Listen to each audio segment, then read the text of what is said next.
পোশাক তো আমরা অনেক পরি, আপনারা জুব্বা পরেন, মেয়েরা সালোয়ার কামিজ পরে।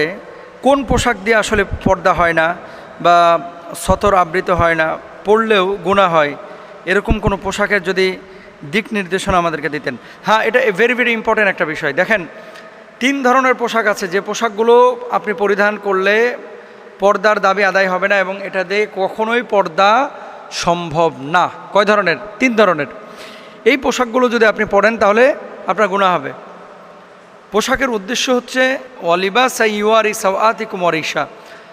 আল্লাহ সুবহানাহু ওয়া তাআলা পোশাক যে দিয়েছেন এটার মাকসাদ কিন্তু 2টা।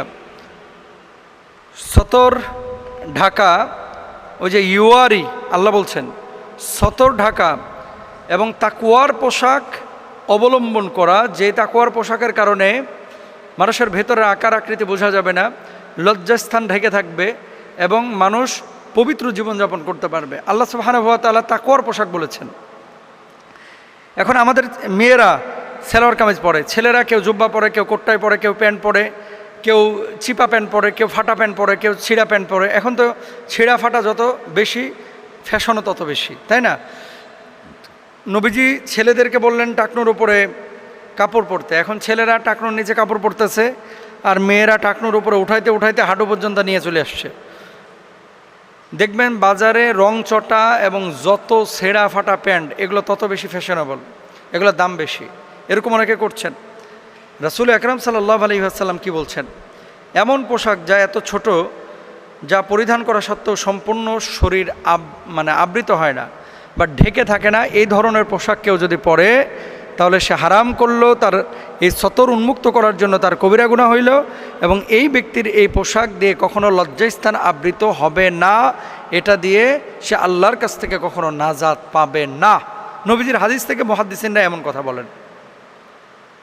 এখন আপনার ধরেন এমন প্যান্ট পরলেন যে এখানটায় খাবলা মেরে যেন বিলায় কামড়ায় ছিঁড়ে ফেলাইছে, ইচ্ছা করেই ছেঁড়া, এখানে হাঁটু বাইরে হয়ে রয়েছে। ছেলেদের সতর কি নাভির নিচ থেকে হাঁটু পর্যন্ত, আর মেয়েদের গোটা শরীর, এটা আবৃত করা আপনার জন্য ফরজ। এখন আপনি যদি এখানটা এভাবে খোলা রাখেন বা উন্মুক্ত রাখেন তাহলে এটা কোনোভাবেই আপনার জন্য জায়েজ হবে না, 1 নাম্বার। 2 নাম্বার, এমন পোশাক যা সতর আবৃত করে ঠিক, কিন্তু এতটা পাতলা যে তা পরিধান করা সত্ত্বেও ভেতর থেকে শরীরের চমক দৃষ্টিগোচর হয়, যেটা এখনকার সবচেয়ে বড় সমস্যা।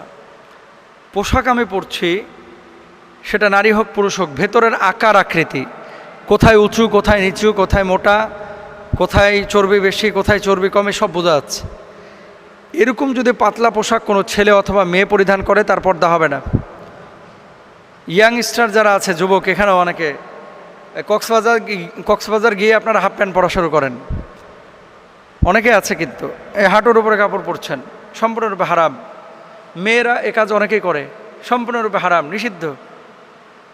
শর্ট জামা পরছেন, নাভি বের হয়ে রয়েছে, কোমর বের হয়ে রয়েছে, এই ধরনের পোশাক আপনাকে জাহান্নামে নেবে।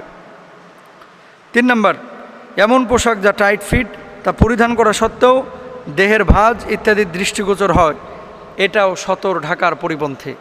সুতরাং এমন পোশাক আপনাকে নির্বাচন করতে হবে। দেখেন, আমরা যে জুব্বাটা পরি, আমি বলছি না গোটা দেশের মানুষ জুব্বা পরুক, পুরুষরা না।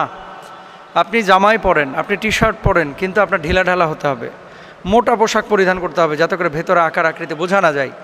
মেয়েরা এমনভাবে ঝুলিয়ে পোশাক পরবেন যাতে করে তার ভেতরের কোনো ভাঁজ আকার আকৃতি বোঝা না যায় এবং খাস পর্দার সাথে চলার চেষ্টা করবেন। এই বোরকা, এই জুব্বা, এই পাঞ্জাবি, এই পোশাক আপনাকে জান্নাতে নেবে অথবা আপনাকে জাহান্নামে নেবে। আল্লাহ তাআলা আমাদেরকে বোঝার তৌফিক দান করুন।